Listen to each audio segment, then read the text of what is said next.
Jadi kalau penyakit kolbu itu masuk ke dalam jiwa seseorang, yang bermasalah bukan kolbunya saja, tapi semua unsur dalam dirinya itu akan ikutan bermasalah. Dampak penyakit kolbu itu lebih berbahaya dibandingkan dengan penyakit fisik, karena saat dia menyerang kepada kolbu, otomatis semua elemen tubuhnya kalau tidak diobati itu akan ikut bermasalah, ikut sakit. Jadi ada yang mengaku umatnya Nabi tapi kehilangan banyak pahala di akhirat. Ya'ti yaumal qiyamati bi salatin, datang di hari kiamat dengan pahala salat yang banyak dikerjakan. Wasyamin, puasanya rajin, jangankan fardunya, sunnahnya dikerjakan. Wazakatin, zakatnya nggak terlewat ya. Wa ya'ti qad syatama hada, cuman sayang karena ada penyakit dalam jiwanya, fujur, merambat ke lisannya, senang mencela si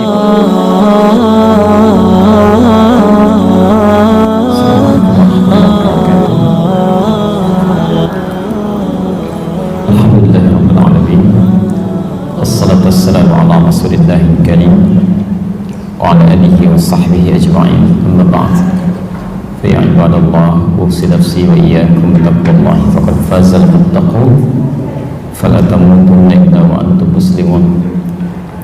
Faqala ta'ala ya ayyuhalladzina amanu taqullaha haqqa tuqatih wa la tamutunna illa wa antum muslimun.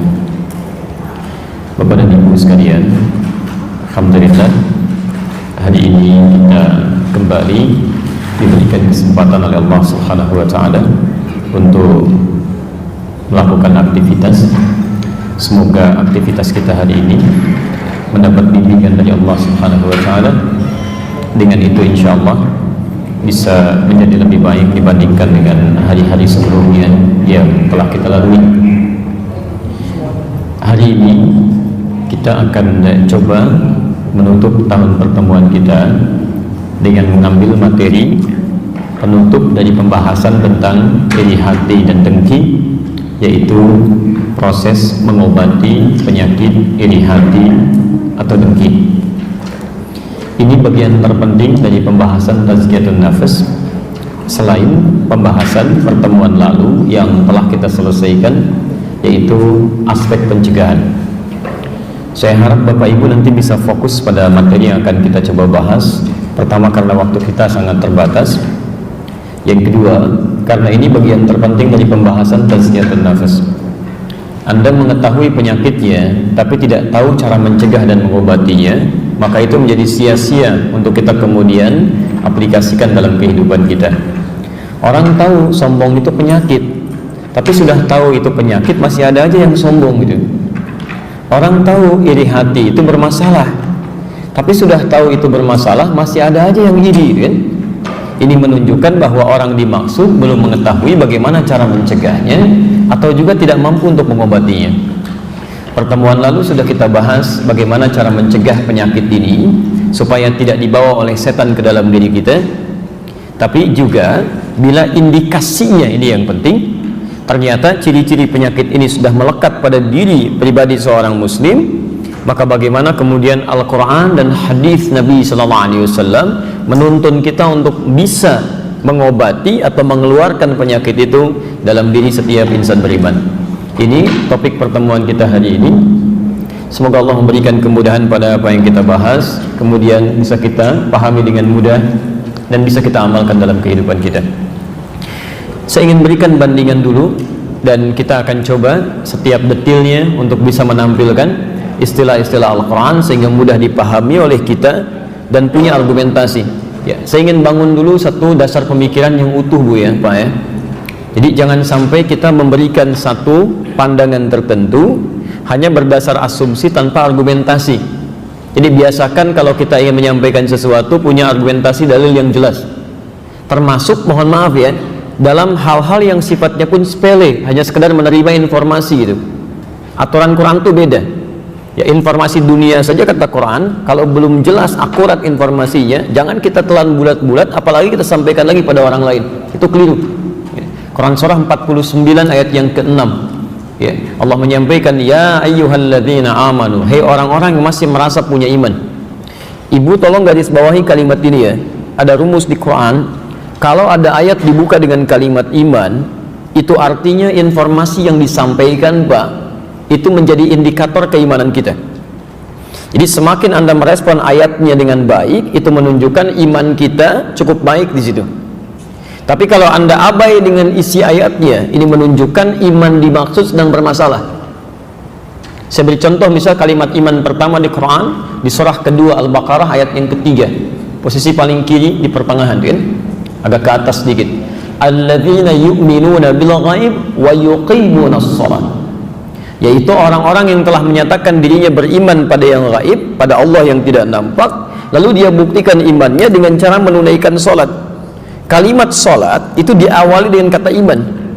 Ini menunjukkan bahwa sholat yang dimaksudkan menjadi indikator pemilik imannya.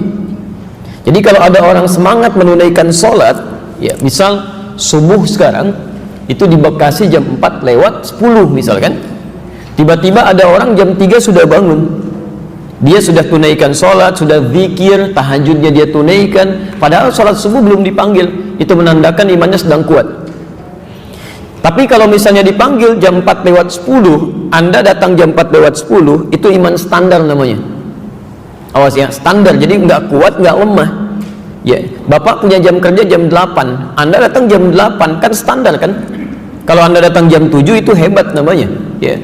Tapi persoalannya kalau ada orang abai, misal dipanggil jam 4 lewat 10, dia baru datang jam 10 lewat 4 misalnya, itu pun belum ingat sholat. Ini menunjukkan imannya ada persoalan. Ya. Sama dengan Anda sekarang, gitu kan? Ya, suasana tadi hujan, gitu kan? Dan tidak biasa. Ada orang banyak beraktivitas, ada yang tidur siang. Anda mau belajar, ini menunjukkan ada kekuatan iman di sini dan jangan diturunkan. Nah, sekarang perhatikan pernyataan Quran di surah ke-49 ayat yang ke-6. Ya ayyuhalladzina amanu, hai orang-orang yang merasa punya iman. Awas, hati-hati ya. Apa ukurannya? In ja'akum fasiqun binaba'in fatabayyanu. Kalau ada seorang datang membawa berita tidak meyakinkan, fasik itu keluar dari ketentuan yang wajar. Bisa masalah agama, bisa masalah dunia. Umumnya masalah agama. Ya. Misal, maaf diminta untuk sholat, dia abai, itu fasik keluar. Ya, keluar aturan Allah. Ini Allah memberi aturan setiap berita mesti jujur. Dia datang dengan berita yang tidak jujur misal, atau meragukan bagi Anda, itu kata Quran nggak boleh diambil. Jadi orang-orang yang mudah menerima informasi dan tidak ingin menyaring pada apa yang meragukan, itu menunjukkan imannya bermasalah di situ, lemah iman dia. Sekarang cek tuh berita di media itu kan banyak sekali tuh.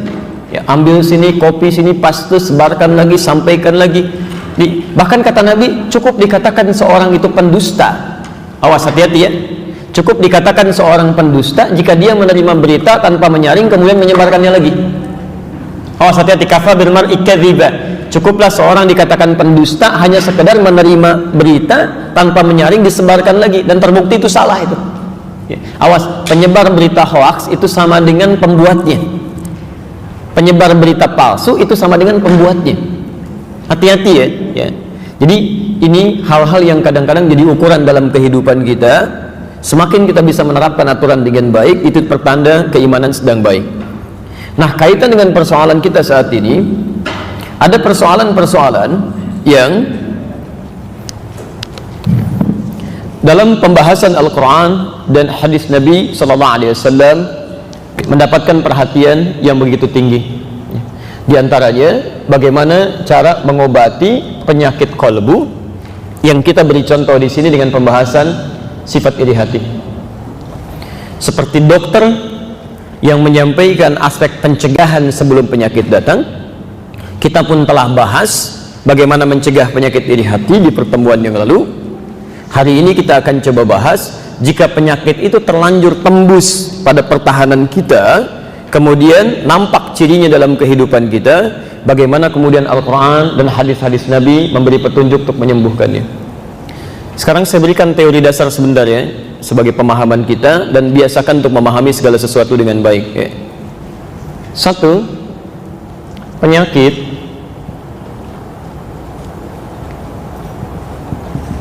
dalam istilah fikih itu dibagi dua bagian. Hati-hati, di dalam istilah fikih khususnya kajian tazkiyatun nafas dibagi pada dua bagian. Satu, ada yang disebut dengan penyakit fisik.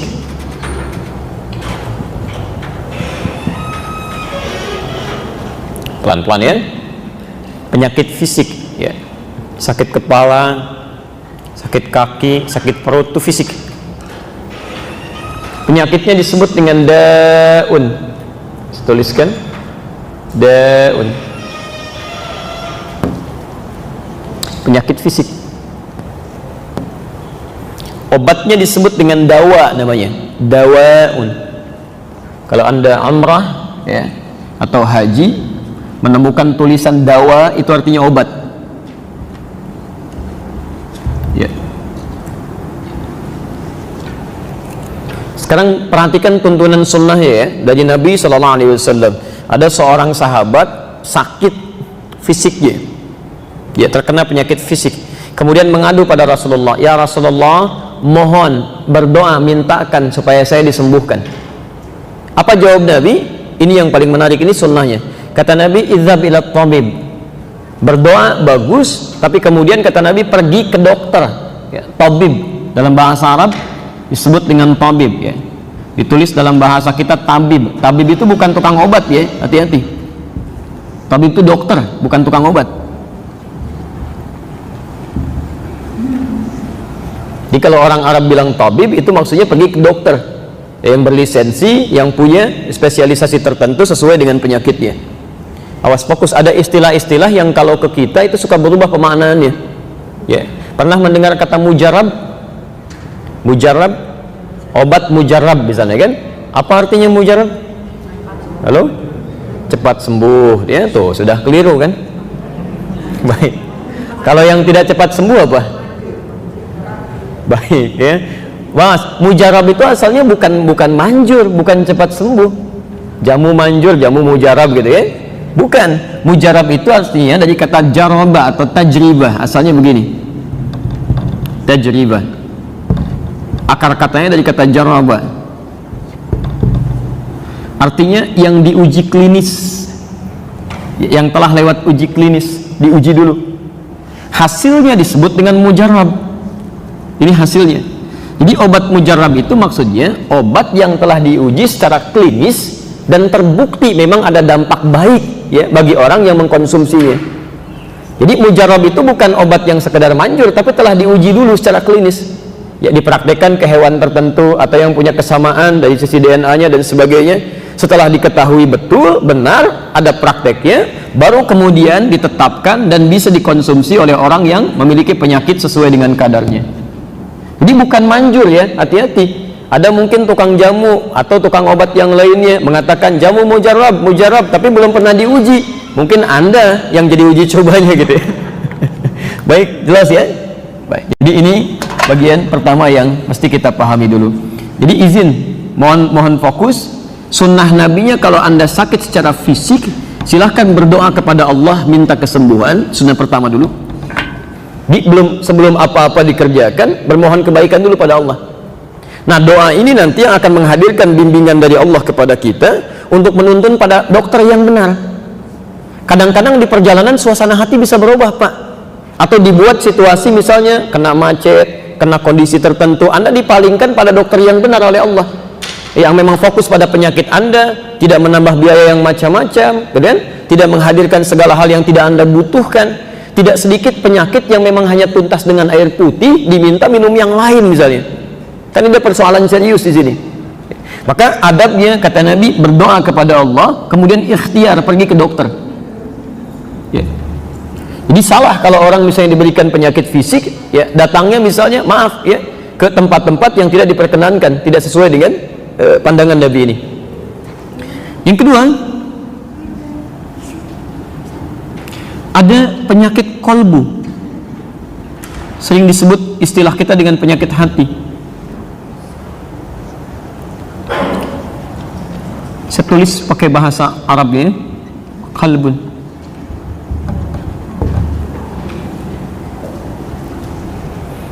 Saya tidak perlu artikan kembali karena dulu di awal pertemuan kita pernah bahas, ya. Silakan Anda rujuk kembali rekamannya. Qalbu, jamaknya disebut dengan qulubun. Penyakit kalbu jamaknya disebut dengan qulub.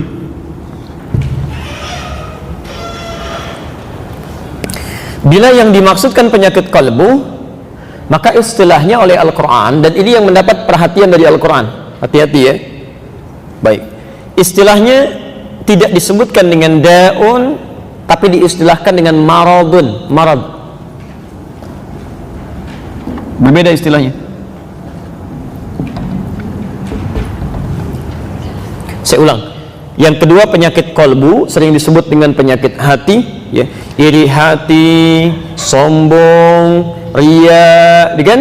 Merasa paling hebat dalam kehidupan, itu penyakit hati itu, ya. Ini diistilahkan oleh Quran dengan kata marad. Menyerangnya bukan kepada fisik, tapi pada sumber roh kita, sumber jiwa, ke nafas nyerangnya, masuknya ke sini, ke kalbu, jamaknya qulub. Tidak sedikit manusia yang sehat fisiknya tapi memiliki penyakit yang kedua ini yang paling berbahaya. Maka disebutkan dalam Quran, misalnya surah kedua Al-Baqarah ayat 10, posisi paling kanan di pertengahan sedikit agak ke bawah. Fi qulubihim, qulub, maradun. Jelas ya? Fazadahumullahu marada. Ada orang-orang yang memang di hatinya punya penyakit, bahkan nanti punya nama sendiri ini. Orang kena penyakit fisik itu nggak punya nama khusus di Quran. Tapi orang yang kena penyakit hati namanya spesifik. Ada nama khusus, munafik gitu kan?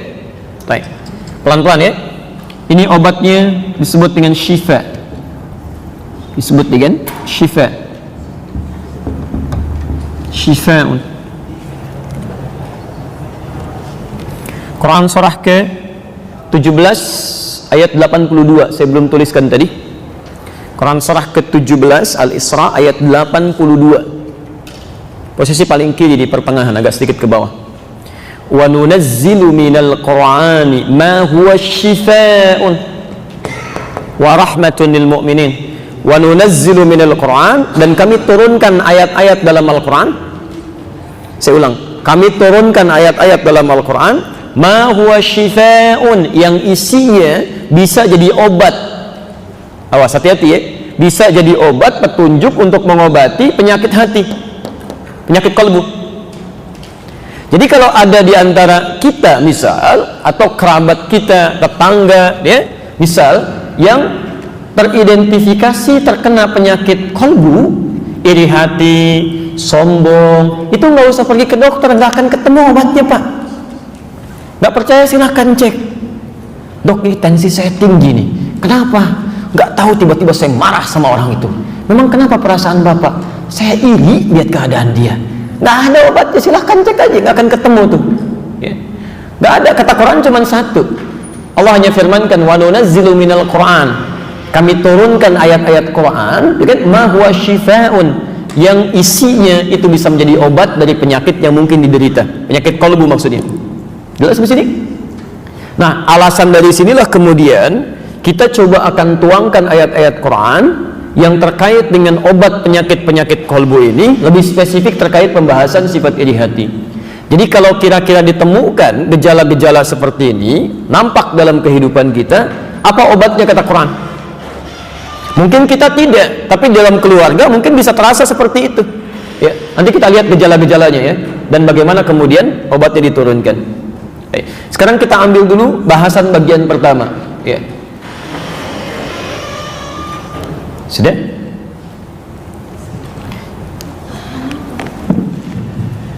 Biasanya kalau dokter fisik ingin menjelaskan tentang obat, itu diawali dengan bahaya penyakitnya. Hati-hati, ini ada bahaya virus ini. Ya, virus ini bisa menginfeksi ini, hasilnya akan begini. Sekarang perhatikan perbandingan dampak penyakit hati, terutama iri hati, dibandingkan dengan penyakit fisik, baru kemudian kita ambil obat sesuai dengan kadarnya. Satu, saya boleh hapus dulu ini? Oke.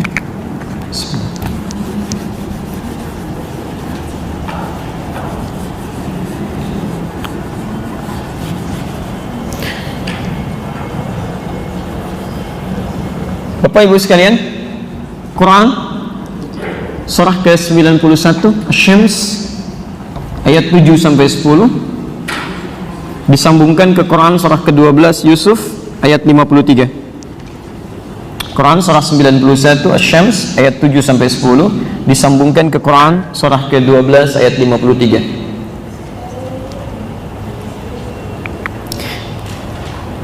perhatikan betul ya, ini bahaya penyakit kolbu ini. Pertama, bahaya penyakit kolbu disampaikan oleh para pakar, para ulama, bahkan diakui oleh para dokter, itu lebih berbahaya dibandingkan penyakit fisik. Orang yang kena penyakit fisik itu belum tentu bisa menyerang kolbunya. Tidak sedikit orang yang fisiknya bermasalah tapi hatinya masih jernih. Maaf ya, pernah menemukan orang yang sakit kaki sampai lumpuh tapi masih baik prasangkanya. Pernah ada begitu? Ya.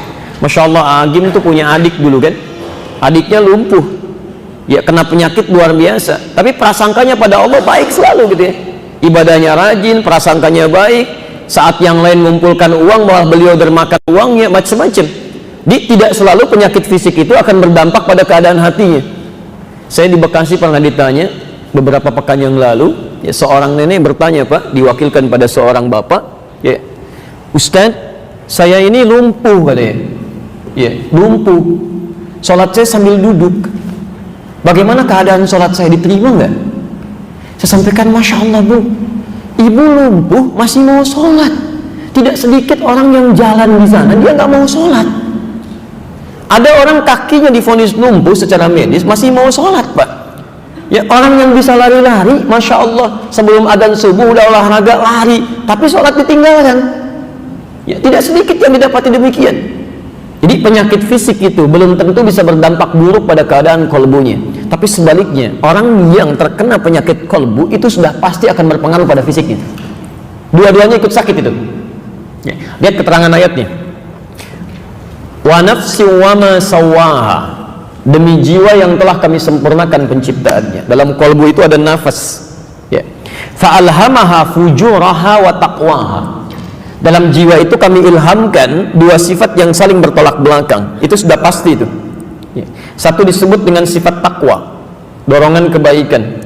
Sekali lagi disebutkan selama 115 kali dalam Al-Quran, disebutkan sebanyak 115 kali dalam Al-Quran sifat takwa, dorongan kebaikan ya. Yang mendorong itu malaikat, Pak. Jadi ada malaikat dalam sekitaran kita yang selalu mendorong pada kebaikan. Bukti paling gampangnya begini, kalau sudah masuk waktu sholat, Anda dengar adzan, di hati Anda kan suka ada getaran kan, cepat sudah adzan, siap-siap, siap-siap. Itu dorongan kebaikan, sifatnya takwa namanya.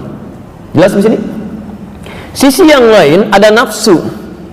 Nafsu ini lawan daripada takwa, disebutkan sama persis 115 kali dalam Al-Quran. Yang dorong setan. Setan itu jumlahnya penyebutannya sama dengan malaikat. Malaikat disebutkan 88 kali, setan disebutkan 88 kali. Ini ingin menunjukkan bahwa pertarungan sifat baik dan yang potensi yang tidak baik ini itu selalu berimbang. Begitu jiwa yang satu mengarahkan pada kebaikan, yang lain pun akan mencegah Anda berbuat baik. Anda dengar azan, Allahu Akbar, hati kecil Anda mengatakan cepat siap, sudah azan. Begitu selesai azan, tiba-tiba sisi yang lain berkata, tenang aja, baru azan, di sini qomatnya masih lama, imamnya belum datang gitu. Ya, tawarannya semakin banyak, bisa-bisa Anda gagal menunaikan ibadah. Sisi lain tuh. Nah, nafsu ini potensi yang kurang baik tadi. Bila sudah menjalar, awas jadi penyakit, muncul penyakit-penyakit kurang baik. Misal, maaf ya, iri hati misalnya, sumbernya di nafas tadi, nafsu. Kalau dia sudah menjalar masuk dalam jiwa seseorang, terpengaruh di bawah setan misalnya, masuk ke darahnya, mengalir ke tangannya misal, mengalir ke matanya, itu alirannya disebut dengan fujur. Fujur. Makanya di sini takwa dipasangkan langsung dengan fujur, ingin menandakan bahwa kalau penyakit kolbu sudah masuk ke dalam nafasnya, itu cepat menjalarnya. Hati-hati, di dosis ringan aja Pak, itu dampaknya berat sekali penyakit kolbu itu. Beda kalau Anda gejala pilek baru cuman bersin sekali dua kali, itu sudah bisa ambil Anda air, ya, Anda istinsyak sedikit, hirup, keluarkan, mungkin bisa sembuh. Penyakit kolbu tidak. Anda main-main, ambil sedikit saja, dimasukkan dalam kolbu, terbawa darah, itu rembetannya cepat sekali. Yang paling berbahaya, awas, jika aliran itu tidak dihentikan, maka dampaknya kepada fisik akan ikut-ikutan berbuat buruk. Tadinya cuma pikirannya. Iri itu kan asalnya, maaf, perasaan tidak senang dengan nikmat yang melekat pada orang lain. Ketika perasaan itu tidak dihilangkan, terus didiamkan di dalam diri, itu akan merambat kemana-mana. Ya, lihat irinya pada mobil orang, Yang paling aneh begitu lihat orangnya jadi dipalingkan, nggak mau nyapa gitu. Ya, tiba-tiba nggak mau salaman, tiba-tiba nggak mau ketemuan, padahal tetangga sampingan. Begitu dia mau ke masjid, Anda keluar jadi balik lagi ke rumah, Pak. Tungguin sampai dia jalan baru saya keluar. Kan jadi aneh tuh. Ngerambat ke kaki, kaki nggak mau ngelangkah. Bahkan nggak ketemu dia pun bisa nulis sesuatu yang salah tuh. Di FB-nya tiba-tiba muncul. Nggak nyangka dia bisa begitu. Nyangka tuh. Begitu Anda mengatakan tidak nyangka, itu sedang nyangka ya. Di tulisan sudah salah, pikiran sudah keliru. Jadi penyakit dalam kolbu itu kalau tidak segera diatasi, dampaknya ke sekujur tubuh itu pasti fatal. Ini yang dimaksudkan di Quran surah ke-12 ayat 53, posisi paling kiri sebelah atas di mushaf ya. Wa ma ubarri'u nafsi. Kita memang tidak bisa menyucikan jiwa kita. Nggak ada orang suci. Manusia itu pasti punya potensi salah, ada potensinya ya. Tapi ingat, kesalahan itu diciptakan oleh Allah bukan ingin menjadikan kita orang salah, tapi supaya kebaikan-kebaikan kita itu muncul. Sebab kalau yang salah tidak diciptakan, tidak ada ukuran bagi yang baik. Halo? Ibu tahu jujur? Baik, lawannya apa, Pak? Bohong. Bohong itu diciptakan bukan ingin menjadikan orang pembohong, bukan, tapi supaya jujur itu nampak. Sebab kalau tidak ada bohong, bagaimana diketahui jujur? Kalau tidak diciptakan sombong, bagaimana dikenali tawadhu? Nggak ada. Tapi yang jadi persoalan ketika sifat buruk yang tadi dianggap buruk itu tidak dijadikan sebagai ujian untuk melatih yang baiknya, malah diambil, diedarkan dalam dirinya, itu yang fatal. Karena itulah kemudian teruskan ayatnya, innan nafsa la'ammaratun bisu. Sungguh nafsu itu itu seringkali mengedarkan keburukan ya, fujur. Kalau sudah jadi perilaku ya, izin pelan-pelan. Misal ada rambatan keburukan ya, ya, hati-hati kalau sudah nggak nyampe bisa fatal ya. Seperti baterai nggak nyampe ke atas, suaranya nggak keluar tuh. Baik, teruskan sebentar. Misal ini ada, saya turunkan nafas, terdengar suara saya insyaallah. Baik, tempatnya di kalbu, ini tempatnya. Saya dulu pernah jelaskan ya, jadi supaya tidak terlalu meluas saya nggak ulang. Kalau merambatkan yang buruk disebut dengan fujur. Fokus. Tadinya Quran surah 91 di ayat ke 7 sampai 8 dia. Baik. Wa nafsi wa ma sawwaha fa alhamaha fujur. Ya. Kenapa fujur didahulukan dibandingkan dengan takwa? Karena kecenderungan untuk mengerjakan yang jelek itu bagi sementara orang lebih mudah cepat dilakukan dibandingkan yang baik-baik. Yang baik itu butuh motivasi, Pak. Butuh motivasi kuat. Tapi yang jelek itu seketika bisa masuk tuh. Ya. Fokus. Misal sifat iri masuk ke sini, dirambatkan ya. Fujur saat dirambatkan ya, kalau terpancar kebaikan disebut dengan fajar atau infajar. Itu rambatan kebaikan. Quran surah ke-2 Al-Baqarah ayat ke-60, posisi paling kanan ya, di pertengahan sedikit ke bawah. Wa idzistasqa Musa liqaumihi faqul nadrib bi'asakal hajar fanfajar fajar ya. Ketika kami perintahkan pada Musa untuk memukulkan tongkatnya ke batu ya, kaumnya meminta Musa, tolong mintakan pada Tuhanmu, kami butuh mata air. 12 Pak, 12 golongan dimintakan oleh Musa kepada Allah. Kata Allah, difirmankan pukul batu itu terpancar 12 mata air. Fanfajarat minhu 12 aina. Pancaran kebaikan yang menghadirkan kebaikan-kebaikan itu disebut dengan fajar atau infajar ya. Salat pertama yang kita kerjakan salat apa? Fajar. Kenapa disebut dengan fajar? Karena ketika azan dikumandangkan, kita respon dengan keimanan kita. Pancaran iman yang merespon azan itu disebut dengan fajar. Jelas ya? Yang kalau dalam nuansa alamnya ya, munculnya cahaya putih yang mengakhiri kegelapan. Di malam sudah sirna, dengan tandanya cahaya putih masuk. Kalau itu dalam dunia astronomi. Tapi dalam dunia tazkiyatun nafas, kenapa disebut dengan fajar salah satunya? Ketika iman kita bisa menangkap tuh ya, panggilan dari adzan tadi keluar terpancar dari sumbernya yang dalam. Pancaran kebaikan itu yang disebut dengan fajar. Tapi kalau yang memancar yang buruk, yang merambat yang jelek, berubah kalimatnya dari fajar jadi fujur. Ini. Makanya ketika sifat iri hati masuk ke dalam kolbu, merambat sampai ke tangan, ya, menulis hal-hal yang buruk. merambat ke lisan, bergibah pada saudaranya, maka pancarannya disebut dengan fujur, perbuatannya disebut dengan su'un. Tolong pahami dulu istilah ini ya, nanti karena terkait dengan obat nantinya.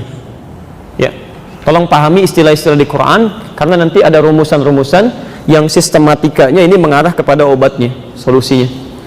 Saya cek dulu, rambatannya disebut apa? Halo? Fujur, baik. Kalau sudah jadi perilaku, apa namanya? Su'in, baik. Ada rasa iri. Tiba-tiba begitu melihat acuh begini. Nah, acuhnya disebut apa? Nulis yang tidak baik. Tulisannya disebut apa? Perhatikan Quran surah ke-12 ayat 53. Wa ma ubarri'u nafsi innan nafsa la'ammaratun bis-su. Ketemu di situ. Ya. Awas, kita tidak bisa menyucikan jiwa kita karena dalamnya ada nafsu. Kecenderungan nafsu itu akan memancarkan sifat buruk, fujur, yang menghadirkan perbuatan buruk, disebut dengan su. Jadi kalau penyakit kolbu itu masuk ke dalam jiwa seseorang, yang bermasalah bukan kolbunya saja, tapi semua unsur dalam dirinya itu akan ikutan bermasalah. Jelas di sini? Dan di sini kita tarik kesimpulan. Pertama, dampak penyakit kolbu itu lebih berbahaya dibandingkan dengan penyakit fisik. Karena saat dia menyerang kepada kolbu, otomatis semua elemen tubuhnya kalau tidak diobati itu akan ikut bermasalah, ikut sakit. 1. 2, penyakit fisik itu tidak selalu berkorelasi dengan dosa. Saya ulang, penyakit fisik itu tidak selalu berkorelasi dengan dosa. Tidak semua orang yang terkena penyakit fisik bisa berdosa.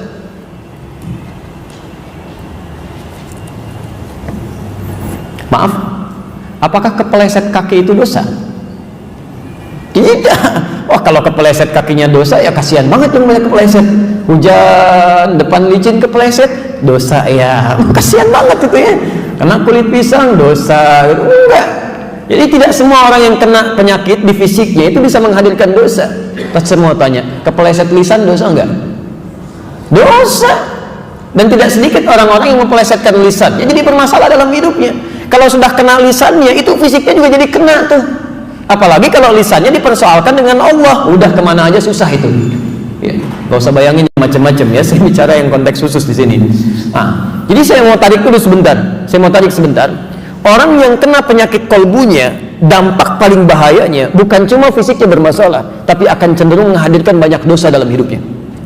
Silakan. Cuma masalah dari iri hati, kan makhluk yang pertama iri itu kan setan, iblis. Yang diangkat khalifah siapa? Adam. Kenapa yang sewotnya setan? Awas, hati-hati. Jadi tingkat paling dalam dari sifat iri hati itu nanti adalah menghadirkan penyakit dari setan yang iri hati pada nikmat orang lain. Itu paling aneh itu.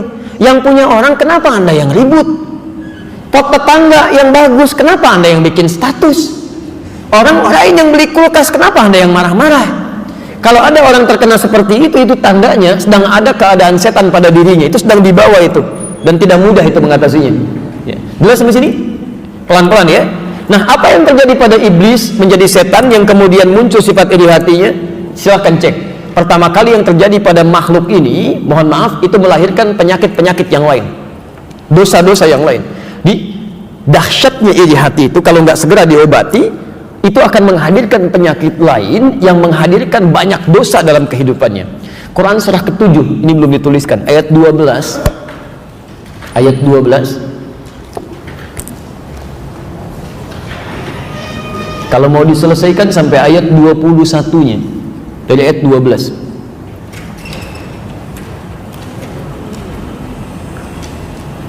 Sudah? Baik, kalau kita perhatikan kisahnya, ya, ada malaikat, ada jin, kemudian Adam diciptakan setelahnya, sebut dengan bashar. Ketika semuanya kemudian ditampilkan oleh Allah Subhanahu wa ta'ala, dikumpulkan, Allah memberikan keputusan bahwa ada makhluk yang akan diangkat oleh Allah menjadi khalifah, karena memang basic penciptaannya didesain untuk jadi itu. Itulah Adam. Ketika diciptakan oleh Allah, memang tujuan penciptanya untuk jadi khalifah. Ya, Quran surah kedua ayat ke-30.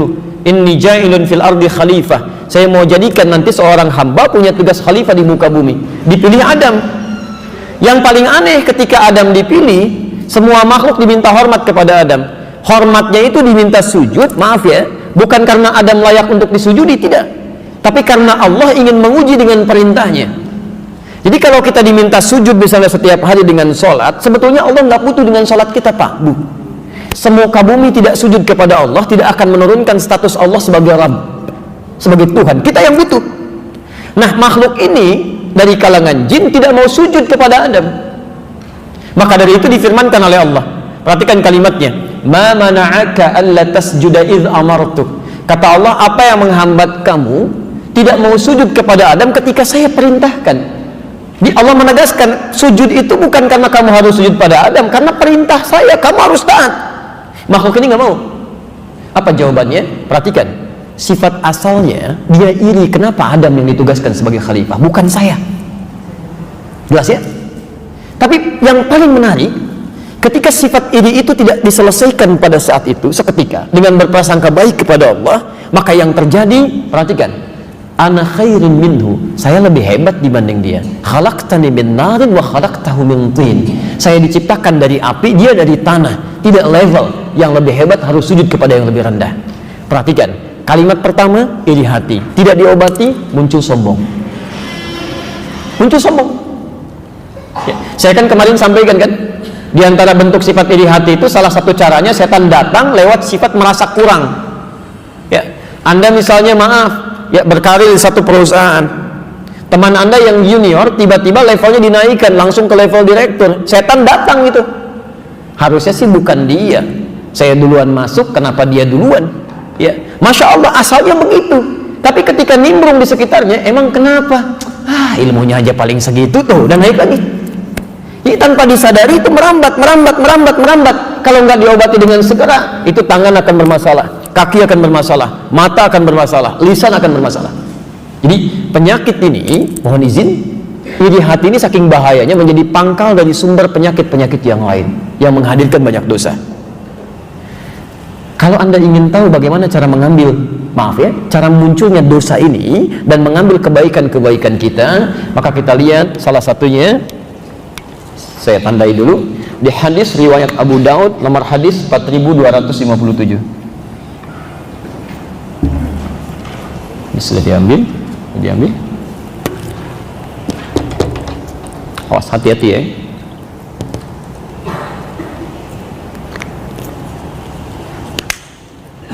Saya bacakan hadisnya. Iyyakum wal hasad.